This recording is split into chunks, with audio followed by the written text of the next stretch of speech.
Alhamdulillah, alhamdulillahi rabbil alamin, wal akibatu lil muttaqin, wala hawla wala quwwata illa billahil aliyyil azim. Ashhadu an la ilaha illallah wahdahu la syarika lah, iyyahu na'budu wa iyyahu nasta'in, wa ashhadu anna Muhammadan abduhu wa rasuluhu mab'us rahmatan lil alamin.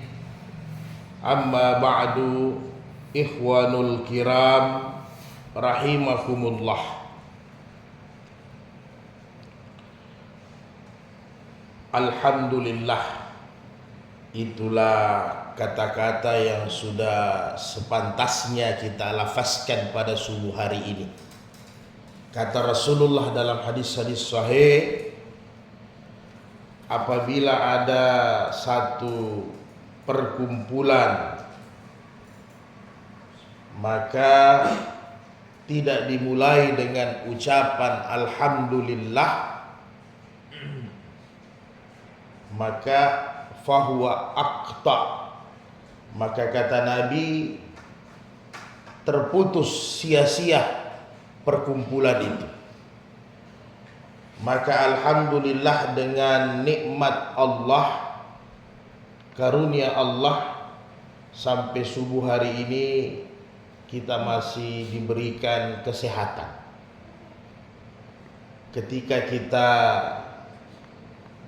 bangkit dari tidur, alhamdulillah, alhamdulillahilladzi ahyana ba'da ma amatana wa ilaihin nusyur. Ini Allah berikan kita nikmat yang besar setelah Allah matikan. Karena bisa saja yang namanya kita tidur itu ya sudah seperti mati. Hanya untung, kata Ibnu Qayyim al-Jauziyah, sebenarnya ketika kita tidur itu roh itu sudah pisah dengan jasad. Seperti itulah orang yang meninggal. Maka siapa-siapa yang masih diberikan kesempatan untuk bangun, maka itu nikmat yang besar. Maka tidak heran kita lihat banyak saudara-saudara kita, kadang dia meninggalkan dunia sementara tidur tidak bangun-bangun lagi. Jadi makanya doa bangun tidur kita bersyukur, setelah Allah matikan, Allah hidupkan. Tapi ingat, ujung-ujungnya juga nanti mati. Kemudian saudaraku yang berbahagia, kita bersyukur kita adalah orang-orang yang membawa bendera keimanan, bendera ketakwaan. Karena kata Nabi, siapa yang berpagi-pagi dia langsung sibukkan dirinya dengan zikrullah, dengan ketakwaan, maka merekalah orang-orang yang membawa bendera-bendera kemenangan. Jadi Allah panggil kita dengan hayya 'alal falah, maka kita jawab kemenangan itu, kita datang di tempat ini. Subuh hari ini kitalah orang-orang yang sudah mendapatkan kemenangan dari sisi Allah Subhanahu wa ta'ala. Tidak bisa kita kira, kalkulasi berapa yang sudah kita dapatkan pada subuh hari ini. Walaupun sebenarnya secara fisik kita belum mengeluarkan tenaga apa-apa, mungkin belum berkeringat, tetapi pendapatan kita pada subuh hari ini sudah luar biasa, kalah dengan gaji bulanan yang kita terima. Salat sunnatnya, masuk masjidnya, salat subuhnya, salam, maka begitu banyak pahala yang kita dapatkan. Alhamdulillah. Kemudian kita bersyukur menjadi umat baginda Rasulullah sallallahu alaihi wasallam. Maka kewajiban kita mengirimkan salam dan ucapkan salawat. Semoga kita semua yang berada di tempat subuh hari ini semua bersama dengan Nabi nanti masuk surga. Bila hisaban wala azaban, mudah-mudahan tanpa hisab yang berat, dengan tanpa azab dari Allah Ta'ala. Amin ya rabbal alamin. Allahumma salli ala Sayyidina Muhammad wa ala ali sayyidina Muhammad fil alamin innaka Hamidum Majid. Kata Rasulullah dalam hadis sahih, man shalla alayya salatan wahidatan, barang siapa yang membacakan, mengirimkan salawat satu kali saja, maka sallallahu alayya asyrah salatin, maka Allah berikan dia rahmat 10 kali. Tidak sampai di situ kata Nabi, wa huttats asrah hatiyatin, dosanya 10 dihapus. Tidak hanya sampai di situ kata Nabi, wa rufi'ats asro darajatin, derajatnya juga diangkat 10. Jadi dapat rahmat 10, dapat pengampunan 10 dosa, kemudian derajatnya diangkat 10. Subhanallah. Tambah lagi nasi kuning. Nah, belum lagi kita ngopi. Jadi dunia akhirat kita dapatkan hanya dengan salawat. Insyaallah. Bapak sekalian yang berbahagia, saudaraku, orang-orang tua saya, kita melanjutkan bacaan kita. Pada pekan yang lalu kita sudah selesai masalah lafaz daripada tasyahud. Nah, maka pada subuh hari ini kita lanjut ke rukun salat yang ke-13, yaitu salawat, mengucapkan, melafazkan salawat sebelum kita selesai, sebelum selesai salat, sebelum salam. Maka ini yang kita bahas bersama-sama pada subuh hari ini.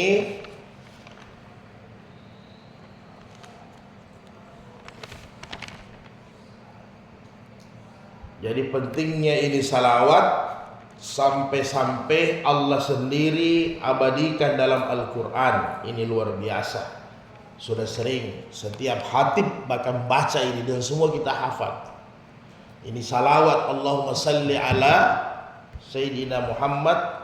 Ini kata Allah subhanahu wa ta'ala di Al-Azab, innallaha wa malaikatahu yusalluna ala nabi. Jadi bayangkan, sesungguhnya Allah dengan para malaikatnya mengucapkan salawat kepada Nabi. Jadi kata para ulama mufassirin, kalau Allah mengucapkan salawat kepada Nabi, kan tidak mungkin sebenarnya seperti kita makhluk, karena Allah yang menciptakan semua makhluknya. Kalau malaikat sudah jelas seperti mana kita mendoakan keberkahan dan keselamatan, ketinggian derajat kepada Rasulullah, ya. Kemudian kalau Allah Subhanahu wa taala tentunya mengucapkan salawat kepada Nabi adalah sebagai bentuk keistimewaan Rasulullah sallallahu alaihi wasallam dibandingkan dengan makhluk-makhluk yang lain. Sehingga orang-orang beriman diperintahkan sallu, maka ucapkanlah salawat, ya ayyuhalladzina amanu sallu alaihi wa sallimu taslima. Jadi keselamatan, salawat yang banyak-banyak kita lafazkan kepada Rasulullah, sehingga di dalam salah jumhur ulama ijma', baik para sahabat maupun sesudahnya tabi'in, itu sudah ijma' bahwa apabila khutbah Jumat, orang khutbah Jumat di mimbar hari Jumat tidak ada salawat sama Nabi, maka tidak sah Jumatnya. Begitu juga jumhur para ulama, apabila di dalam salat tasyahud sebelum kita salam tidak ada salawat Nabi, ya, kecuali Abu Hanifah, tidak ada salawat Nabi, maka salatnya tidak sah. Sehingga di mazhab Syafi'i tidak bisa diganti dengan sujud sahwi. Jadi karena lupa salawat tadi, kita langsung salam habis asyhadu alla ilaha illallah, wa asyhadu anna Muhammadar Rasulullah. Assalamualaikum, assalamualaikum. Salat harus diulang. Jadi tidak ada sujud sahwinya. Ya. Jadi tidak sah itu salat. Maksudnya tasyahudnya itu yang diulang. Jadi berdiri rakaat yang keempat itu tidak dihitung karena tidak ada salawat nabinya. Jadi pentingnya masuk dalam rukun salat. Dalam hadis sahih ini dijelaskan dalam satu hadis hasan dari sahabat Anas bin Malik qala Rasulullah sallallahu alaihi wasallam kullu du'ai mahjubin hatta yusalli ala nabi sallallahu alaihi wasallam. Jadi kata Rasulullah bahwa semua doa itu maka salat masuk di dalamnya. Semua doa, semua salat salat itu terhalang mahjubin, belum sampai kepada Allah, dianggap bahwa belum sah hatta yusalli ala nabi sallallahu alaihi wasallam, sampai salawat nabi itu dilapaskan, baru terhalang hijabnya, baru yang disebut dengan sah. Jadi sampai sedemikian itu. Bahkan ibadah yang di luar salat dengan yang di luar doa seperti majelis yang begini sudah berulang-ulang dijelaskan oleh Rasulullah bahwa apabila ada satu majelis yang di dalamnya tidak ada salawat atas Nabi, maka majelis itu sia-sia. Sampai begitu. Dan dijelaskan dalam hadis-hadis sahih bahwa manusia bakhil itu adalah sifat buruk. Dan seburuk-buruk orang yang paling bakhil, kata Nabi, ketika namaku inda zukirtu, namaku disebut, walam yusalli alaiyah, dia tidak menyebutkan salawat kepadaku, sudah itu manusia yang paling kikir, manusia yang paling bakhil di atas bakhil, P10 di atas P10 sudah itu. Jadi kalau dia sudah bakhil dari sisi harta, sudah bakhil dari sisi harta, sudah bakhil dari sisi ibadah, tidak suka salat sunat hanya salat wajib, tidak sudah bakhil dari sisi sedekah, bakhil juga dari sisi salawat sama Nabi, maka luar biasa. Jadi demikianlah kedudukan salawat itu tidak main-main. Jadi dijelaskan sama al-mufassirin lain kenapa sampai sebegitu. Karena Rasulullah punya derajat di sisi Allah itu manusia yang paling mulia di hari dari awal wal akhir sudah tidak ada. Sehingga dalam hadis sahih Rasulullah katakan bahwa ana sayyid li ibnu adamah ila yaumal qiyamah, sampai hari kemudian kata Nabi, saya ini sayyid, saya ini adalah yang paling mulia. Kenapa? Nanti pertama kali dibangkitkan dari kubur sudah baginda Rasulullah sallallahu alaihi wasallam. Sampai begitu. Sampai begitu.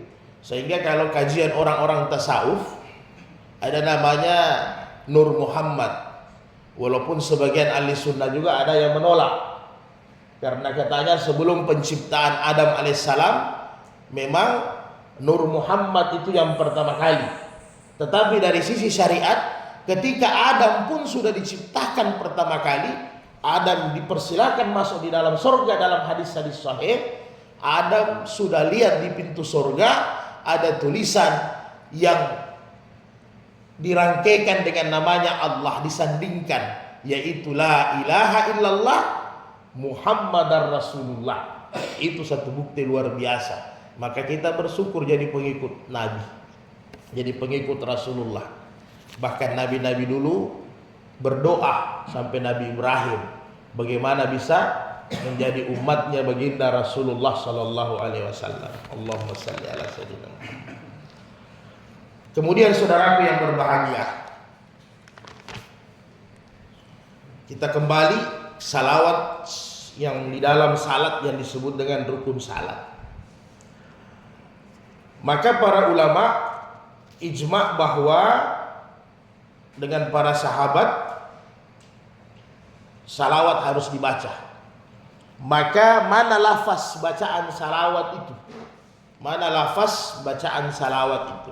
Ada beberapa yang diajarkan Nabi kepada para sahabat. Yang pertama, ini yang versi Abi Mas'ud,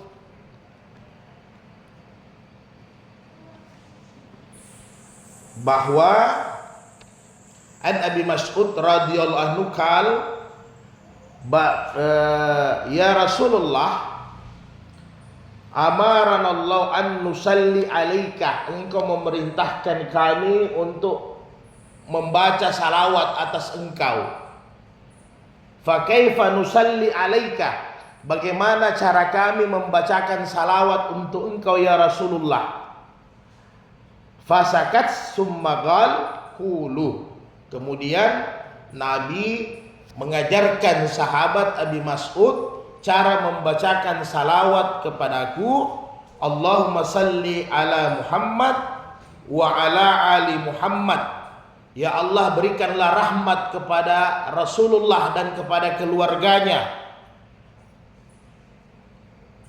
Kama sallaita ala Ibrahim wa barik ala Muhammad wa ala ali, kama sallaita ala Ibrahim wa ala ali Ibrahim, sebagaimana rahmat yang engkau berikan kepada Ibrahim dan keluarganya. Wa barik ala Muhammad wa ala ali Muhammad, berikanlah keberkahan kepada keluarga Muhammad, kepada Muhammad dan keluarganya. Kama barakta ala Ibrahim fil alamin, sebagaimana engkau berikan keberkahan kepada Nabi Ibrahim seluruh alam. Keberkahan itu, innaka hamidum majid, sesungguhnya engkau maha tinggi lagi maha terpuji, maha terpuji dan lagi maha tinggi.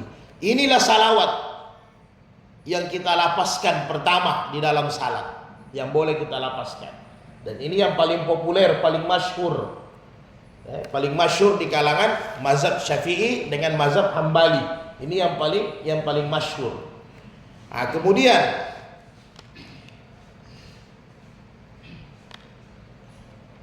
ada lagi satu hadis Nabi, ini dari sahabat Ibnu Mas'ud, bahwa hampir sama, hanya bedanya seperti ini ringkasnya.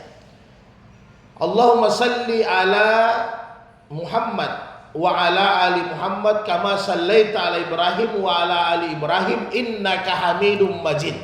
Baru disambung lagi. Wa barik ala Muhammad wa ala ali Muhammad kama barakta ala Ibrahim wa ala ali Ibrahim innaka hamidum majid. Kurang lebih sama, hanya ada penambahan innaka hamidum majid itu di dua tempat. Yang pertama di satu tempat. Jadi ini juga yang diamalkan salah satunya. Jadi kalau di tajdid Muhammadiyah itu ada dua. Selain yang pertama, yang ini juga dimasukkan yang kedua. Nah, kalau di Batsul Masail NU itu yang pertama, hanya ditambah Sayyidina. Nanti kita bahas. Jadi hanya bedanya innaka hamidum majid. Jadi di tengah satu, kemudian di ujung satu ada innaka hamidum majid. Itu salawat yang kedua. Kemudian yang ketiga, ini hadis Abu Humaid, Bukhari 3369, Muslim 407. Jadi seperti tadi, sahabat juga bertanya, ya Rasulullah, fa kaifa nusalli alaika, bagaimana kami mengucapkan salawat kepada engkau, wa ahlaka, dengan keluargamu, bagaimana caranya kami mengucapkan salawat? Maka kata Nabi, Allahumma salli ala Muhammad wa azwajihi wa zurriyatihi kama sallaita ala Ibrahim wa barik ala Muhammad wa azwajihi wa zurriyatihi kama barakta ala Ibrahim innaka hamidum majid. Ini juga boleh kita pakai dalam salat boleh juga dipakai. Allahumma salli ala Muhammad wa ala ali Muhammad wa azwajihi wa zurriyatihi. Wa azwajihi adalah keluarga istri-istri Nabi. Wa zurriyatihi, zurriyatnya, keturunannya. Nah, jadi ini yang bisa kita pakai. Walaupun ada pembahasan di Fathul Bari oleh Ibnu Hajar, zurriyat ini sampai hari kiamat. Ini zurriyat, yaitu pertalian darah dari baginda Rasulullah SAW dengan syarat, dia dapat doa ini dengan syarat pertalian darah Nabi, tidak boleh makan sedekah, tidak boleh makan zakat. Itu aturannya. Nah, walaupun nanti ada syarat-syarat Ibnu Hazm Al-Haytami yang mana itu zuriat Nabi memang berat syarat-syaratnya. Bahkan orang zuriat Nabi itu salah satu syaratnya dia sebenarnya tidak terekspos dan tidak minta diekspos dan tidak beritakan namanya, saya ini zuriat Nabi. Nah, itu agak susah ya. Tapi yang jelas memang yang paling mudah zuriat Nabi itu ya siapa nanti Imam Mahdi di akhir zaman, ya, karena ini kan polemik sekarang.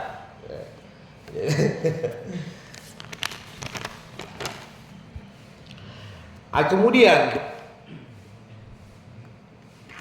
saudaraku sekalian yang berbahagia, ada lagi salawat yang diriwayatkan oleh sahabat. Jadi semua kita sampaikan ini dari awal lalu sampai hari ini tidak ada kita pakai hadis dhaif. Jadi tidak usah kita ragu, semua ini derajatnya hasan dan sahih. Jadi kita tidak pakai yang derajatnya di bawah. Kemudian ada satu hadis lagi dari Zaid Al-Kharifah. Dia minta salawat kepada Nabi. Ini di Imam An-Nasai, di Sunan An-Nasai. Dia minta salawat kepada Nabi. Bagaimana saya bersalawat kepadamu ya Rasulullah? Maka kata Nabi, Allahumma salli ala Muhammad. Luar biasa, lebih pendek lagi. Allahumma salli ala Muhammad. Walaupun ada di hadis lain, Allahumma salli ala ali Muhammad, dengan keluarganya diikutkan. Tapi sependek-pendeknya Allahumma salli ala Muhammad. Jadi ketika kita salat tinggal kita lihat sikonnya. Kalau kita memang salat sunat ya boleh dipakai itu. Apalagi kalau yang lalu-lalu sudah kita bahas ada jam ada jam yang disepakati untuk qamat, maka kita salat sunat tinggal diringkaskan. Allahumma salli ala abis sahadat, Allahumma salli ala Muhammad, langsung salam. Nah, selesai. Jadi ini juga boleh kita pakai. Jadi semua ini derajatnya sama. Semua boleh kita pakai salah satunya. Silahkan. Nah, yang mana dipakai di Muhammadiyah itu ada dua salawat tadi. Yang pertama innaka hamidum majid di tengah, dengan terakhir kemudian innaka hamidum majid yang satu. Jadi itu yang dipakai di pertama. Kalau saya lihat pembaharuannya di tahun 70-an itu masih pakai innaka hamidum majid yang dua. Nah, kemudian dari Kiai Fahruddin kemari itu sudah ada penambahan. Jadi dipakai lagi yang innaka hamidum majid yang satu. Memang derajatnya sama. Dulu awalnya yang namanya tarji itu biasanya hanya pakai satu. Tarji itu mengumpulkan hadis sahih yang kemudian mana yang lebih sahih antara mutawatir dengan ahad. Jadi biasanya tarji itu hanya harus ada satu. Nah, tapi mungkin sama dengan tarji bismillah yang disebut dengan, kalau di Muhammadiyah bismillah itu memang tidak dijihirkan. Itu keputusan tarji awal. Yang namanya bismillah itu tidak dijihirkan. Seperti di mazhab Imam Hambal, ada bismillah, diakui bismillah ada, tetapi tidak dijihirkan. Nah, di kemudian hari, mungkin tahun-tahun berikutnya muncul putusan tarji, bismillah juga diangkat, dibolehkan ya. Jadi mungkin lebih ini lagi ya, lebih moderat lah, semua bisa kalangan pakai. Jadi makanya di dalam kalangan Muhammadiyah sendiri biasa ada pro kontra. Betul, kalau umur 50 tahun ke atas pasti dia berkeras, oh bismillah tidak dijihirkan. Kalau yang mungkin 50 tahun ke bawah, ya mungkin agak moderat sedikit, bisa dilahirkan. Tapi dua-duanya sudah menjadi keputusan lembaga kalau tidak salah. Nah, kemudian saudaraku sekalian yang berbahagia, ini salawat yang disepakati rukun adalah salawat untuk Nabi. Yang tadi diriwayatkan oleh Zaid bin Harifah, Allahumma salli ala Muhammad. Kemudian kalau ada ketambahan Ali Muhammad wa zurriyati wa azwajihi tadi, wa zurriyati, itu hukumnya hanya sunnat biasa. Jadi boleh dipakai, boleh tidak. Artinya salat sah. Jadi ketika kita pakai Allahumma salli ala Muhammad, itu sembahyang sudah sah. Bagaimana kalau seandainya dibalik? Allahumma salli ala Ali Muhammad. Allahumma salli ala Ali Muhammad. Ya Allah, berikanlah salawat keselamatan kepada keluarga Muhammad. Maka jumhur ulama itu tidak sah. Jadi Ali Muhammad dia mengikut. Jadi jumhur Imam Syafi'i, Abu Hanifah, Imam Hanbal, Imam Malik, bahwa yang wajib itu Allahumma salli ala Muhammad wa ala Ali, keluarga Muhammad itu sunnat hukumnya. Jadi kalau seandainya kita lupa, tidak lapas, tidak ada masalah. Tidak ada juga sujud sahwinya. Nah, karena yang wajib itu adalah salam kepada baginda Rasulullah Sallallahu Alaihi Wasallam. Nah, begitu juga yang disebut dengan yang pertama dengan yang kedua disebut dengan salawat Ibrahimiyah. Ada mengikut Nabi Ibrahim. Jadi pakai Ibrahim alaihissalam atau tidak, sama kedudukannya dengan keluarga, tetap sah itu salawat kita. Nah, pertanyaannya, ini luar biasa Nabi Ibrahim. Kenapa Nabi Ibrahim ikut sampai hari kiamat ini? Jawabannya adalah Nabi Ibrahim yang pertama. Nabi Ibrahim Nabi yang kedua, derajatnya sesudah baginda Sayyidina Rasulullah Sallallahu Alaihi Wasallam. Jumhur itu. Jadi bagaimana ketinggian kesucian daripada Rasulullah, yang nasab dia saja itu mulia. Dari Nabi Ibrahim, Ismail itu luar biasa. Jadi Nabi Ibrahim ini Nabi Halilullah. Kalau Rasulullah kan Habibullah. Halilullah itu sahabatnya Allah. Itu Nabi Ibrahim Nabi yang kedua sesudah baginda Rasulullah derajatnya di sisi Allah. Nah, kemudian ada beberapa riwayat Hasan, itu Nabi dulu waktu Isra Mi'raj itu ketemu dengan Nabi Ibrahim. Apa yang disampaikan Nabi Ibrahim sebelum Nabi turun? Ya Rasul, ya Muhammad. Ini hadisnya derajatnya Hasan. Biasa dipakai-pakai di kalau ada acara Isra Mi'raj. Nah, biasa diungkit ini. Sampaikan salam saya kepada umatmu dan sampaikan kepada mereka bahwa surga itu tanahnya subur, surga itu airnya sejuk, surga itu tiap umatmu yang masuk surga dia dapat lahan kintal begitu luas. Maka lahan itu bisa ditanami dengan subhanallah, alhamdulillah, wala ilaha illallah, Allahu Akbar. Di riwayat Nasai ditambah la haula wala quwata illa billah, subhanallah. Maka salam Nabi Ibrahim untuk kita ya sudah sepantasnya kita balas. Sampai hari kiamat salam ini dibalas oleh umat baginda Rasulullah Sallallahu Alaihi Wasallam. Luar biasa Nabi Ibrahim.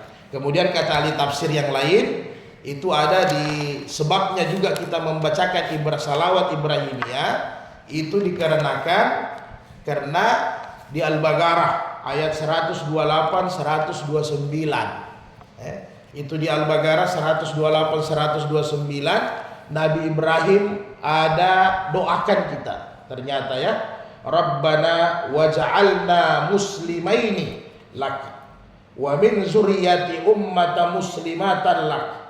Nah, jadi kurang lebih itu 128 129, ya Allah bahwa jadikanlah kami ini orang-orang muslim dan keturunan. Jadi kita ini masuk, jadi agama Islam ini sebenarnya sudah sudah didoakan sama Nabi Ibrahim. Ini Muslim ini kita sudah didoakan sama Nabi Ibrahim. Sehingga ahli tafsir mengatakan bahwa Nabi Ibrahim yang sudah memberi nama Islam ini, maka sudah sepantasnya kewajiban kita untuk berterima kasih. Kan begitu. Jadi dia sudah doakan, kata-kata Muslim ini sudah ada dari zaman Nabi Ibrahim. Jadi sudah sepantasnya kita berterima kasih. Istilahnya kata Rasulullah dalam hadis-hadis sahih, la yaskurullaha man sakaran nas, kan begitu. Tidak dikatakan orang bersyukur kepada Allah kalau dia tidak berterima kasih. Jadi namanya berterima kasih, namanya syukur itu juga berterima kasih kepada makhluk. Karena ada sebab-sebab di dunia ini kan begitu. Nah, maka sudah sewajarnya dengan doanya Nabi Ibrahim, kemudian dengan salamnya Nabi Ibrahim, kita balas sampai hari kiamat, luar biasa. Dan ini senantiasa setiap saat. Bagaimana kedudukannya manusia itu, Pak, ya? Jadi kedudukannya luar biasa. Sehingga ya ke dalam hadis saya yang lain, Nabi pernah tunjuk Abu Bakar ketika banyak kalangan sahabat, bahwa yang pertama masuk surga ini Abu Bakar. Walaupun ada sempat as-sabiqul awwalun yang awal-awal juga protes, kenapa bisa? Kami sembahyang, dia sembahyang. Jadi kata Rasulullah, bukankah ketika orang semua mendustakan aku, anta majnun, kemudian anta kazabta, Nabi dibilang bohong, Nabi dibilang gila, maka Abu Bakar yang membenarkan. Dan ingat, beliau yang pertama-tama. Jadi setiap ada namanya jariah, nah ini luar biasa. Jadi hari ini kita sembahyang, Abu Bakar dapat, wajar enggak? Dia pertama kali masuk surga sesudah Nabi dan Rasul, wajar. Jadi luar biasa. Saya salam, Pak Dokter salam, Pak Guru salam, dapat pahala dari Abu Bakar As-Siddiq. Kita pahala Abu Bakar dapat. Jadi royalti barangkali ya. Jadi kalau dalam bisnis itu memang pemula-pemula itu tetap dapat hak royaltinya ya. Nah, jadi sudah begitu. Luar biasa. Jadi makanya kata Nabi dalam hadis-hadis saya, siapa yang ajak kebaikan, maka pahalanya sama. Maka berlomba-lomba kita mengajak kebaikan supaya bukan hanya amal soleh kita saja yang jadi catatan kebaikan, tapi amalan yang kita ajak dakwah kepada orang. Yang sama hari ini yang mungkin Pak Haji Nasir paling banyak pahalanya selama ini kan. Beliau termasuk yang memberikan motivasi semuanya, moral dan semuanya. Nah, jadi pahalanya luar biasa, mengalir terus. Jadi kita salat, Haji Nasir juga dapat. Nah. Kemudian saudaraku sekalian, yang ada berbeda di kalangan ulama mazhab ini, sebenarnya di kalangan sahabat juga, bukan ulama mazhab, di kalangan sahabat. Karena itu adalah Sayyidina atau Sayyiduna, penggunaan kata Sayyidina atau Sayyiduna. Jadi Sayyidina dengan Sayyiduna dalam grammar bahasa Arab itu sama, tidak merubah arti dia. Hanya biasa kalau Sayyidina itu yang dipakai untuk salawat. Kalau untuk mengatakan orang kepada sesuatu, oh Sayyiduna, beliau ini adalah Sayyiduna kami, ini orang tua kami, pimpinan kami, begitulah kira-kira. Nah, untuk Sayyidina itu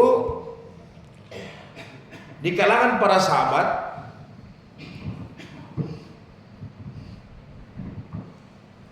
jadi pernah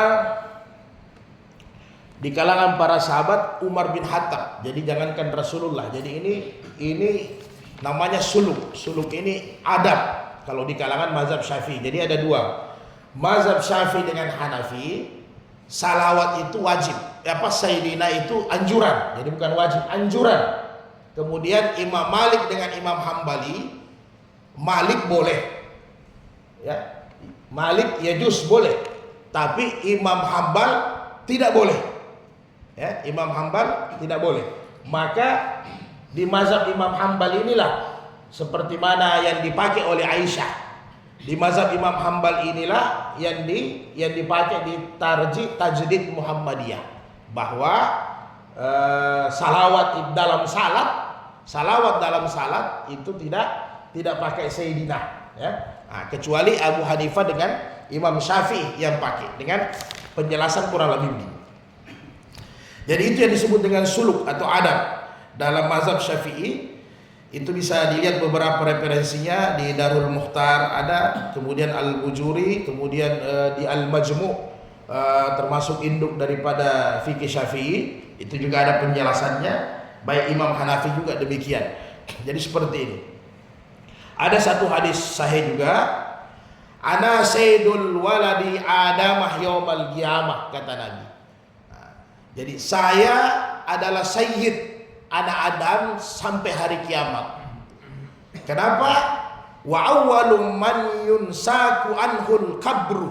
Saya yang pertama kali nanti dibangkitkan setelah semua kiamat. Jadi setelah semua mati, yang dia hidupkan pertama kali itu Rasulullah. Kemudian wa awwalu syati'i wa awwalu safi'in. Saya juga yang pertama kali nanti hanya saya yang memberikan syafaat. Kemudian wa awwalu musafi'in. Saya juga yang diperkenankan untuk memberikan syafaat. Di situ sayyidinahnya Nabi, sayyidnya Nabi. Jadi sayyidnya Nabi bukan Nabi memuji dirinya. Maksudnya lebih awal. Dia yang utama, dan memang Nabi nanti yang diberikan Allah untuk memberikan syafaat. Yang dalam hadis sahih disebut di Al-Haud itu, Al-Kausar. Memang Nabi yang diberikan syafaat untuk itu. Tidak ada yang lain. Kemudian kalau di kalangan Imam Hambali, sebagaimana dia tekstual, taufikiyah. Jadi sebagaimana tekstual Ibnu Hazm dengan Daud Az-Zahiri.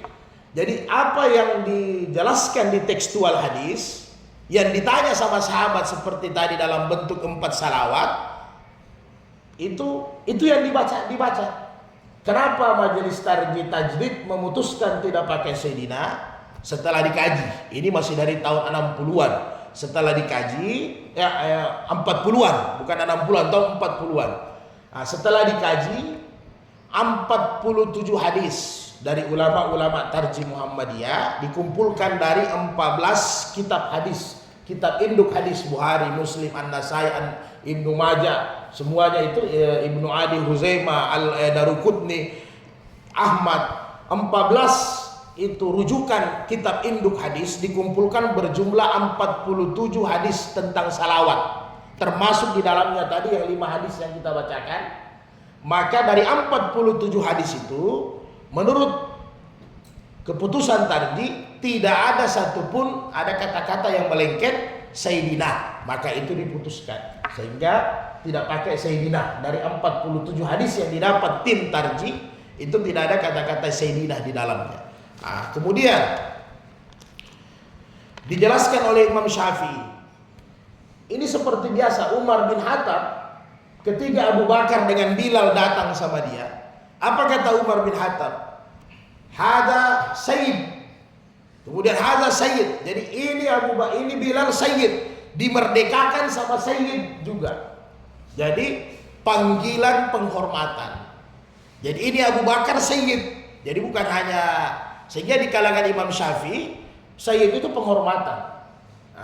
Jadi walaupun nanti di kalangan Imam Hambal mengatakan yang kami larang, yang tidak boleh dalam salat.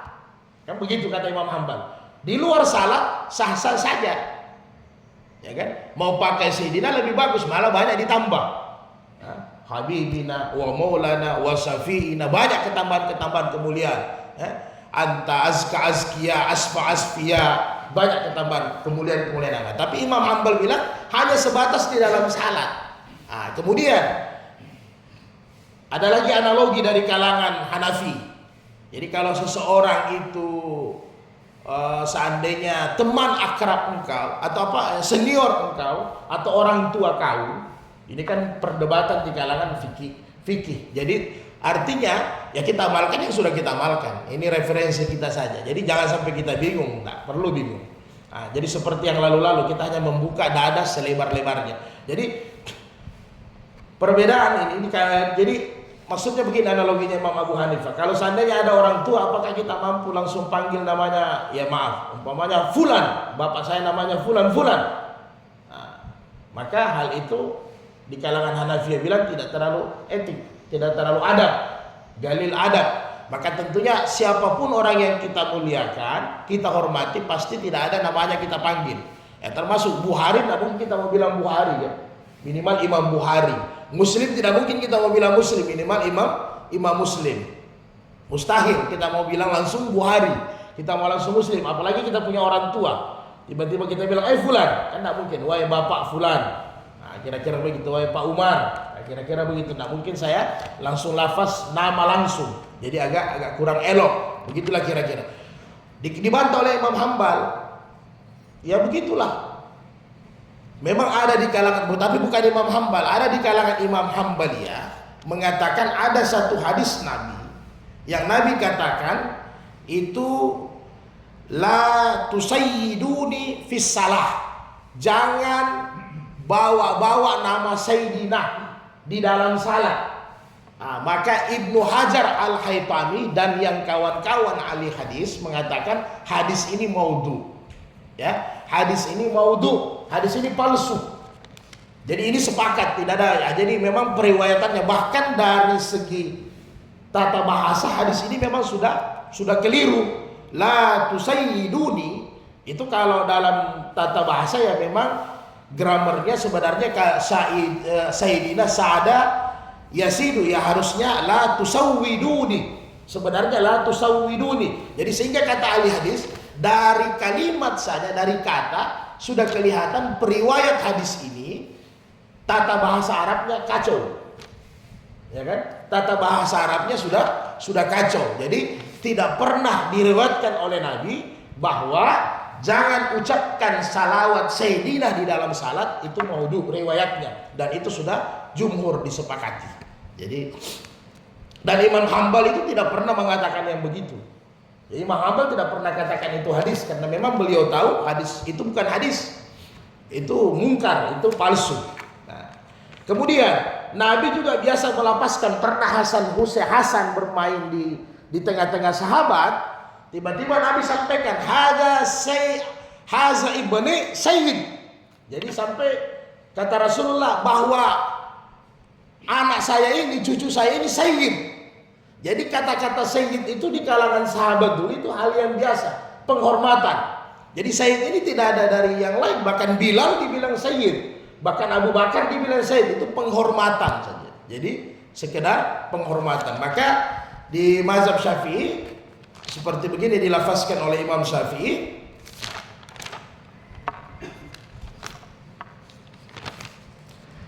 Iza qulta sayyidina faqad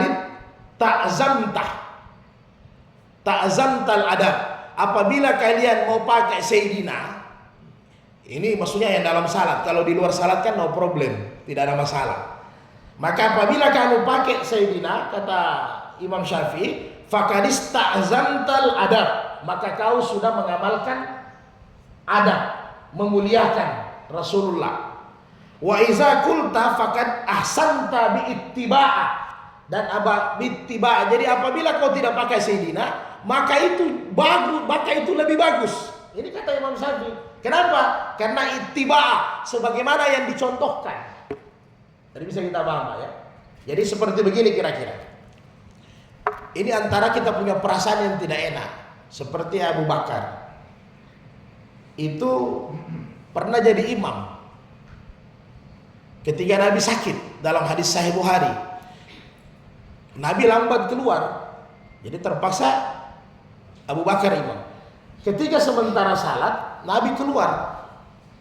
Maka apa yang terjadi? Abu Bakar pas mau mundur, Nabi tahan. Nabi tahan dengan maksud tetap ente jadi imam. Itu perintah. Itu kan perintah, tetap ente jadi imam. Tapi kenyataannya Abu Bakar tolak, tetap Abu Bakar mundur. Jadi ini dibahas oleh Imam Syafi'i. Jadi tidak semua perintah itu, tidak semua perintah apalagi untuk pemuliaan. Jadi Abu Bakar tahu, dan ini perintah Nabi, wahai Abu Bakar, maksudnya tetap ente jadi imam. Tapi karena dia ingin menghormati, memuliakan Rasulullah, maka Abu Bakar di luar daripada perintah. Kira-kira begitu. Sebenarnya dia sudah menentang perintah Nabi, karena dia lari ke belakang. Para Nabi bilang ente tetap, dia perintah Nabi. Kenapa? Karena Imam Syafi'i bilang dia punya perasaan untuk memuliakan Nabi, tidak pantas. Tidak pantas saya berbuat demikian. Dan banyak yang begini-begini di kalangan sahabat, termasuk Umar bin Khattab, termasuk Abu Zar. Ketika waktu habis masuk Islam diperintahkan sama Nabi supaya jangan bersahadat di pasar. Jangan sampaikan Islamnya di pasar. Karena Nabi tahu kalau dia sampaikan pasti dia bonyok. Tapi ketika itu dia tetap lapaskan di pasar, di tengah-tengah pasar dia berdiri. Saya Muslim, la ilaha illallah tuflihun. Kalian bersyahadat semua supaya selamat. Maka semua orang pasar hantam Abu Dzar, dia bonyok. Apakah dikatakan Abu Dzar ini melanggar perintah Nabi? Tidak. Karena kecintaannya kepada Nabi, kecintaannya kepada Islam. Nabi juga sayang dia. Jangan nanti dia bonyok, dia jadi murtad kembali, kan begitu. Tapi ternyata luar biasa, ada nilai kecintaan yang di luar daripada segala-galanya. Begitulah katanya. Jadi kata Imam Syafi'i, bahkan di mazhab Syafi'i itu dianjurkan. Tapi Imam Syafi'i juga bilang, kalau kau pakai Sayyidina itu pemuliaan adab. Tapi kalau kau tidak pakai Sayyidina, ahsanta ittiba'ah, itu lebih bagus karena itu sesuai dengan contoh. Jadi luar biasa Imam Syafi'i ya. Jadi silahkan, gak ada masalah. Jadi jangan sampai dia buka itu perpecahan. Itulah hebatnya Imam Syafi'i. Jadi walaupun ada, itu lebih bagus kalau tidak pakai. Silahkan. Hanya mungkin ada di kalangan kayak tidak enak kita ala Muhammad, mungkin begini, ala kayak bapak kita Agus, ini kan tidak enak kalau pakai Sayyidina, kira-kira demikian. Dan jumhur ulama Hambali juga mengatakan, ditanya Hambali, apakah kalau orang pakai Sayyidina salawatnya tidak sah? Sah sekali. Jadi Hambali juga bilang sah, karena Hambali bilang saya setiap di luar salat saya pakai Sayyidina, kecuali dalam salat. Jadi no problem ya. Jadi kira-kira sebatas itu ya. Tentunya masih ada pendapat-pendapat yang lain yang tentang hal ini pasti banyak. Tapi yang jelas yang sering jadi dalil itu juga Imam Hambali sampaikan, itu tidak pernah dalam kitab fikihnya Imam Syafi'i bahwa jangan memakai Sayyidina di dalam salat itu maudhu. Hadisnya hadis palsu.